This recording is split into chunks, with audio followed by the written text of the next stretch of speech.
시공예감 이대호입니다. 원탁의 기자들 만나보실까요? 알고란의 고란 기자, 비주워치 박수익 기자, 한국경제신문 강영현 기자와 함께합니다. 안녕하세요. 네, 안녕하세요. 지금 코스피가 얼마입니까? 9,318. 와 소리가 사실 우리 뭐 5천 넘었을 때도 6천, 7천 때도 계속 나오지 않았습니까? 그러게요. 제 생에 코스피 만을 보게 생겼습니다. 그러니까 예전에 뭐 코스피 뭐 2000 뭐 언저리 시절에 코스피 뭐 5천 시대를 뭐 열겠다 막 하면은 되게 비웃었죠. 욕이 나오고 막 비웃고 그랬었는데 이제는 코스피 5천이 뒤에 거의 뭐 보이지도 않습니다. 근데 굉장히 또 빠르게 올라왔잖아요. 가장 큰 힘, 동력은 뭐였다고 보세요? 사실 뭐 반도체 말고 이 상황을 설명할 수 있는 게 있을까 싶어요. 지금 그래서 뭐 보면은 어제 시장만 봐도 삼성전자와 하이닉스가 큰 폭으로 올랐지만 사실 지수는 많이 올랐는데 안 오른 종목들도 많거든요. 그러니까 어제 오른 종목이 102개밖에 안 되고 안 오른 종목이 771개인데 그러니까 반도체 기업을 중심으로 한 쏠림 현상이 굉장히 극심한 상황이죠. 그러니까 소위 삼전 리스크라고 하잖아요. 그러니까 삼전 리스크 외에는 사실 뭐 올랐다고 볼 수 있는 게 반도체 기판 생산하는 삼성전기, 뭐 LG노텍, 뭐 이 정도. 그러니까 반도체 생태계를 중심으로 한 주가 상승세가 굉장히 뚜렷합니다. 사실 반도체주 강세는 우리만의 이야기는 아니고 그쵸. 미국 시장에서도 확인이 됐는데 어제 시장은 이제 지수가 올랐는데 그것도 이제 반도체주 상승세 때문이었고 뭐 뒤에서도 얘기하겠지만 애플 뭐 팀쿡 발언이 좀 영향을 줬고요.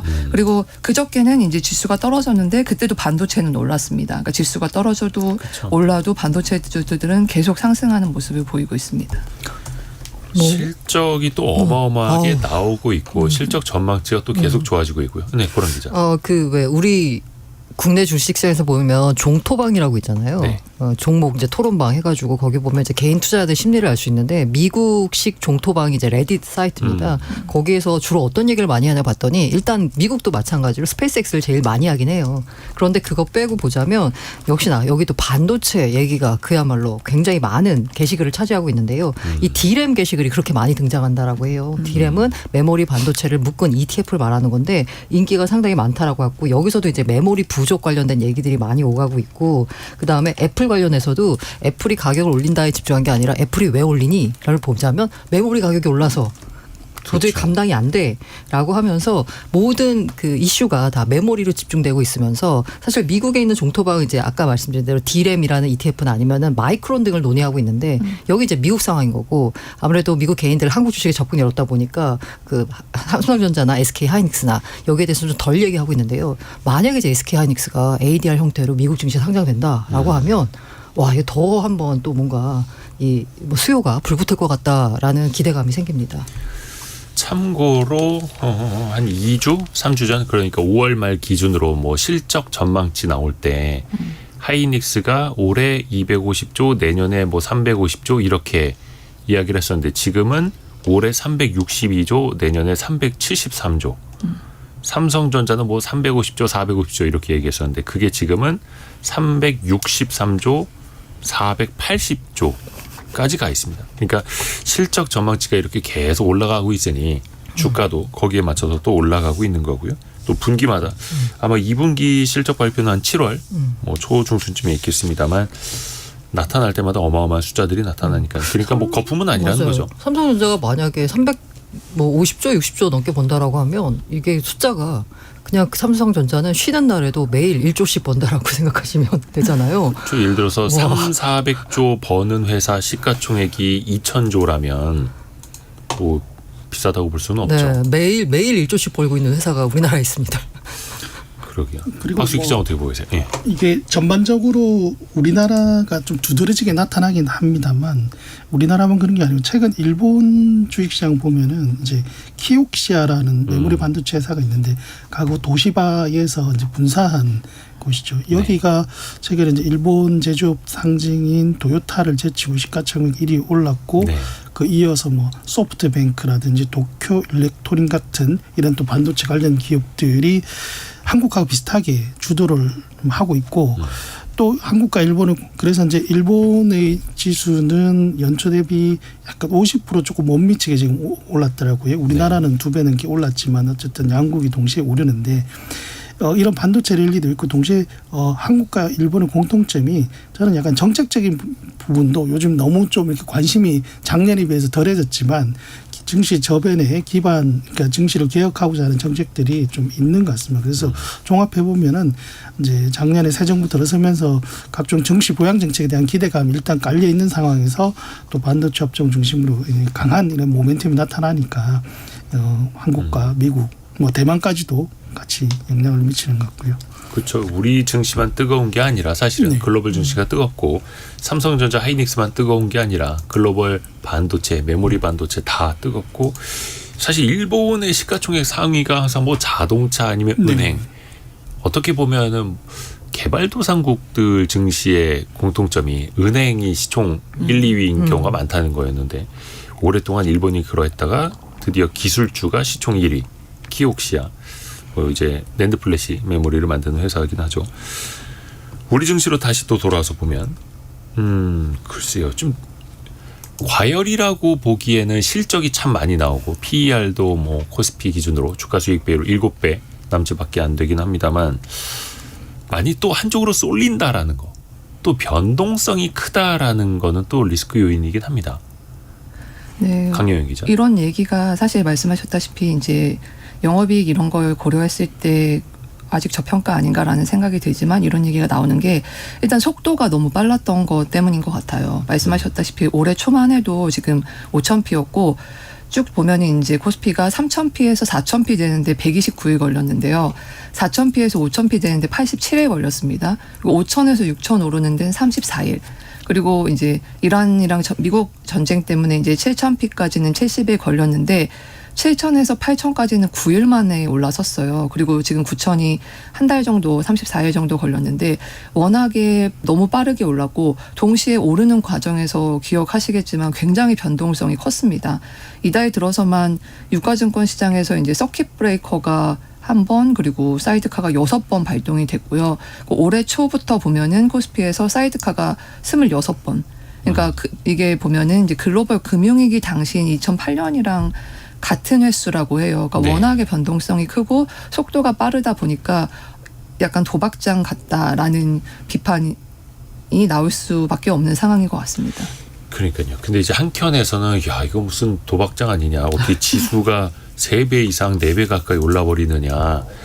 근데 또 한켠에서 보면은 실적이 그렇게 잘 나오니 돈 많이 버는 기업에 투자금이 몰리는 건 당연하지.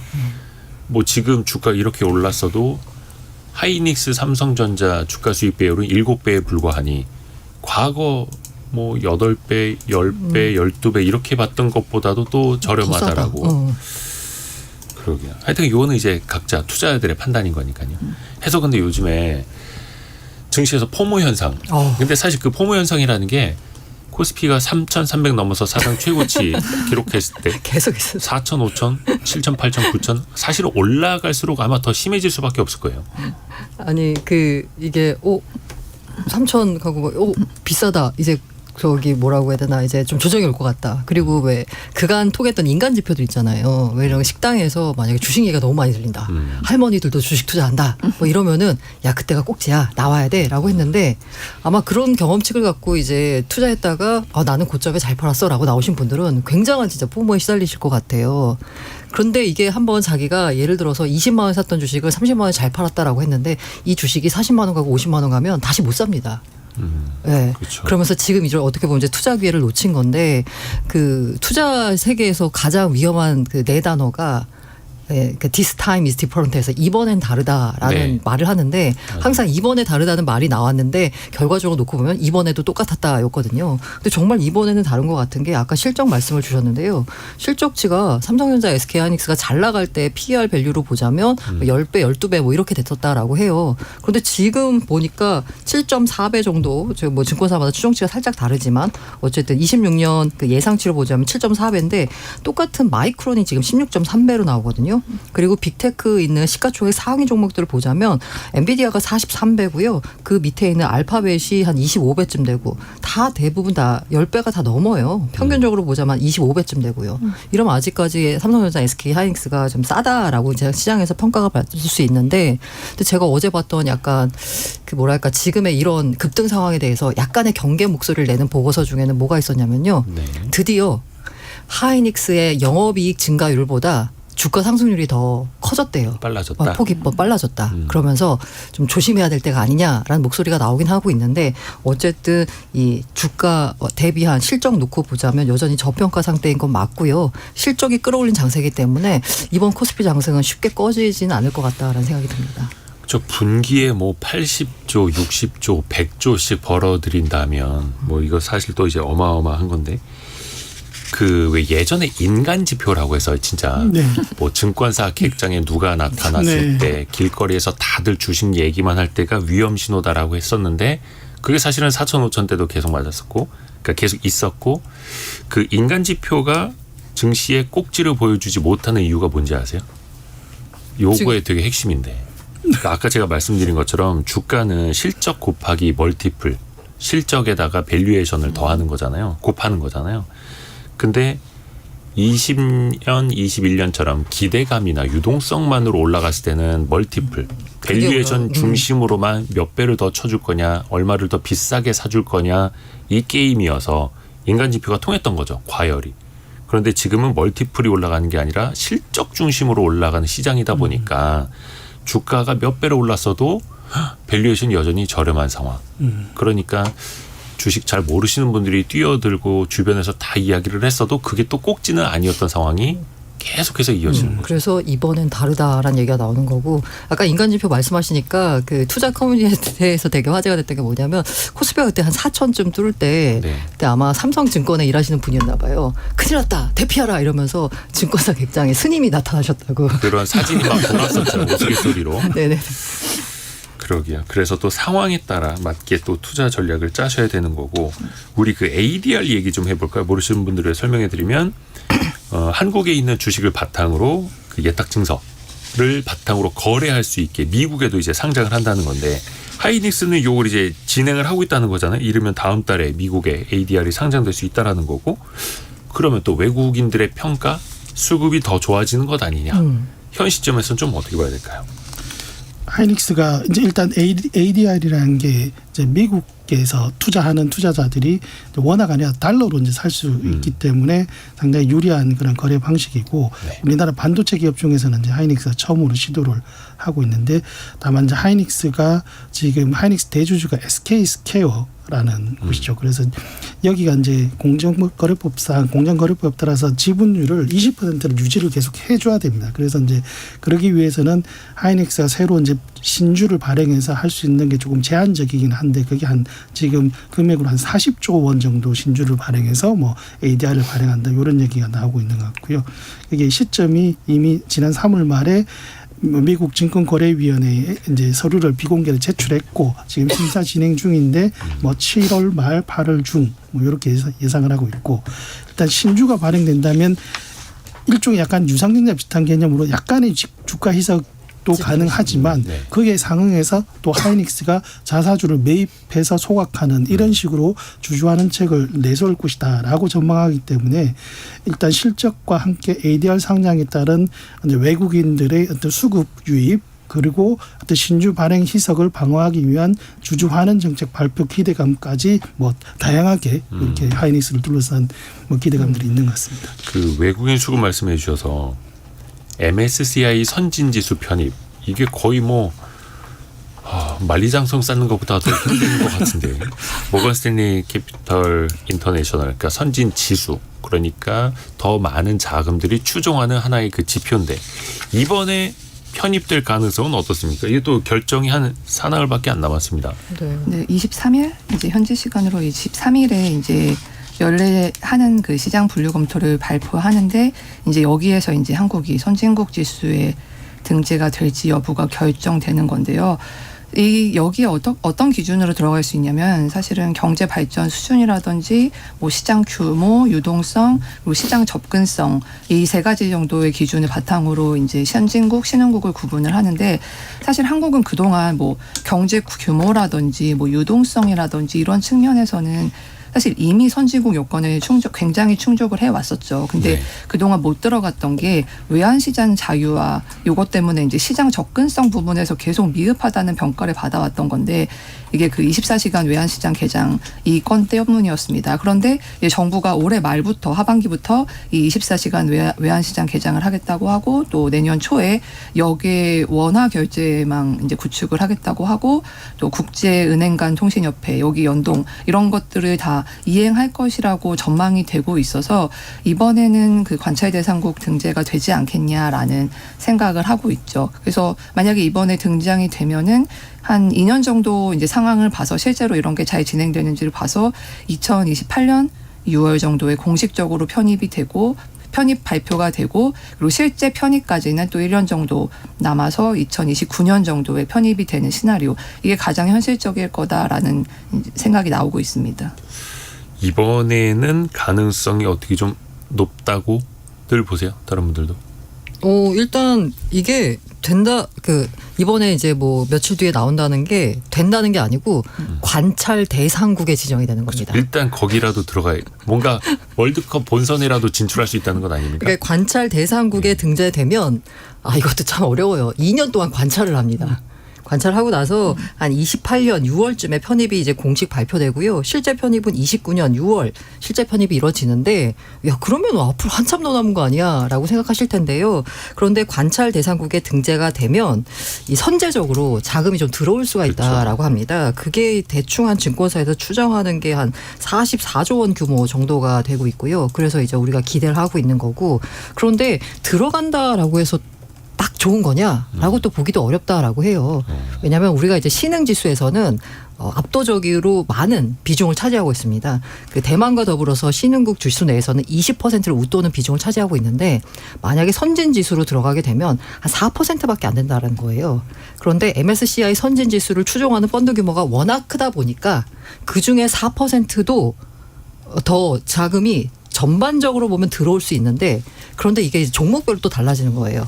신흥국 지수에 있을 때 편입되는 종목들과 선진지수로 들어갔을 때 편입되는 종목이 다른데 결론적으로 말씀드리면 선진지수에 들어가게 되면 중소형주는 오히려 피해입니다.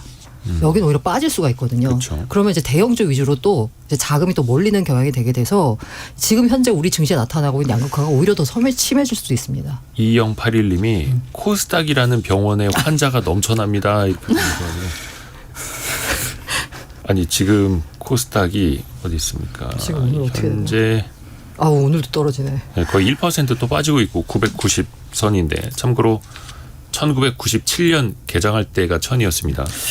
코스닥 시장이 이제 특히 이제 포모가 심한 게 예. 올 초에 코스닥 150 지수 이런 그 상품 이런 맞아요. 지수에 투자하는 개인들이 많았거든요. 네. 코스닥이 지금 10%가 안 되죠. 올 초 연초 대비 상승률이 코스피가 거의 2배 넘게 오를 때. 근데 공교롭게 다음 주가 코스닥 시장 30주년. 개설 30주년이에요. 30주년 이제 성인인데 중년인데 중년. 예, 아직까지 좀 변동성 좀 심하고 다만 이제 코스닥 시장은 조금 기대할 수 있는 것은 이제 7월부터 이 퇴출 강화 프로그램이 가동이 되고 그리고 또 10월부터 이제 승강제가 도입된단 말이죠. 이렇게 되면 조금 또 옥색 가리기를 하겠다는 거니까 또 정책 효과를 조금씩은 기대할 수 있다. 많이는 아니지만 물론 이제 그 과정이 많이 고통스러울 것 같아요. 네. 옥석 가리기 하면 코스닥 1800여 개 중에서 옥이 많겠습니까? 석이 많겠습니까? 여기까지만 말씀드리고요. 그 하이닉스가 증시에서 사실상 이제 삼성전자랑 시가총액이 거의 이제 붙었습니다. 2000조 넘어섰고요. 와. 단일로 하이닉스가 오늘 2000조를 넘어섰어요. 280만 원 넘어서면서. 근데 또 하이닉스가 큰 변화를 가져와요. 채용을 하는데 학력 보지 않겠다. 어떤 의미일까요? 과연 또 이게 뭐라 해야 될까요? 효과가 있을까요? 정말로 누구든지 하이닉스에 갈 수 있는? 이번에 이제 이번 이제 신입사원 수시 채용을 하는데 기존에는 이런 게 있었죠. 보통 4년제 학사 학위 이상 이렇게 지원 자격이 있었는데 이거를 없앤 겁니다. 그래서 뭐 이번에 모집하는 분야를 보면은 설계, 소자, 연구개발 공정 그리고 IT 이런 주요 직군들을 뽑는데 이거 학력과 관련 없이 지원을 할 수 있다고 하고 대신에 뭐 지원자의 경험이라든지 직무 역량이라든지 기업 문화 적합성이라든지 이런 거를 봐서 선발을 하겠다고 하는데요. 일단은 왜 이렇게까지 하는가 생각해 보면 사실 지금 AI 시대에 압도적으로 인재가 많이 필요한 상황이에요. 그래서 엔비디아 같은 경우에도 지금 엔비디아 같은 글로벌 빅테크들도 그 인재 확보를 하는데 굉장히 총력을 기울이고 있는데 그래서 하이닉스도 좀 문호를 넓혀서 좀 더 다양한 분야에서 다양한 인재들을 뽑아야겠다라는 생각을 한 것 같습니다. 그리고 또 AI 시대에는 사실 학별로 대표되는 그런 지식이 인공지능이 나온 상황이기 때문에 크게 중요하지 않다라는 말도 있고, 그러니까 왜냐하면 이제 젠슨함도 얼마 전에 얘기했잖아요. 지능은 더 이상 중요하지 않다. 그렇죠. 예. 왜냐하면 이제 인공지능도 나왔기 때문에 얼마든지 대체할 수 있다. 그러니까 그것 외에 그렇게 뭔가 지식을 조합해서 새로운 의미를 찾고 질문을 찾고 창의적인 생각을 할 수 있는 인재가 더 필요하다. 그래서 SK에서는 이런 인재를 뽑겠다라는 것을 학력이 좋은 사람들이 훨씬 유리할 수도 있겠지만 시험 과정에서는 하지만 일단 이러한 방향성을 준다는 것이 그런 인재들을 뽑을 수 있는 가능성을 높인다는 측면에서 이런 쪽으로 돌아선 것 같습니다. 그리고 예전에도 사실은 이제 많은 대기업들에서도 블라인드 채용이라고 해서 뭐 이력서 상에 뭐 학력이라든지 뭐 지연 뭐 이런 걸 보지 않는 경우가 많았거든요. 그러면 막상 뽑고 났을 때는 어땠을까요? 그런 말들이 있어요. 막상 뽑고 났더니 오히려 더 이른바 스카이 편중이 더 심화됐더라. 라는 뭐 말도 나오고 있는데요. 근데 그래도 역설적이기도 해요. 왜냐하면 다 가려놓고 실력만 보고 막 면접, 시험 맞습니다. 성적만 보고 뽑았는데 역시나 똑똑한 애들이 그런 애들이더라. 네. 열심히 공부하던 애들이 또 열심히 취업 준비해서 오더라. 그럴 근데 수도 있겠고. 저는 약간 아예 허들을 두는 것과 결과적으로 뽑고 났더니 그랬또 다른 것 같아요. 그죠. 그래도 열의 맞아요. 한둘은 또 개천에서 맞습니다. 용나는 예, 기회가 예. 될 수 있으니. 어쨌든 문은 열려 있는 거고 그 문이 열려 있는 와중에 어쨌든 거기 장벽을 넘고 들어오는 친구들이 어떤 친구들이냐 봤더니 다 명문대 출신이더라. 이것과 아예 명문대 출신으로 이걸 딱 닫아둔다. 이건 다른 문제니까요. 그리고 사실 뭐 삼성 같은 경우도 그런 공채 채용에서 그런 부분을 좀 반영했었잖아요. 90년대부터. 그래서 실제로 보면은 삼성에서는 그런 뭐 소위 말해서 그런 스카이나 이런 서울 명문대가 아니고 지방대라든지 고졸 출신 임원들도 나오고 있었습니다. 그래서 고졸 신화라든지 뭐 이런 게 있는데 그런 측면에서 허들 자체를 없앴다는 게 의미가 있다고 생각이 들어요. 좋습니다. 자, 우리 또 두 번째 이슈 넘어가기 전에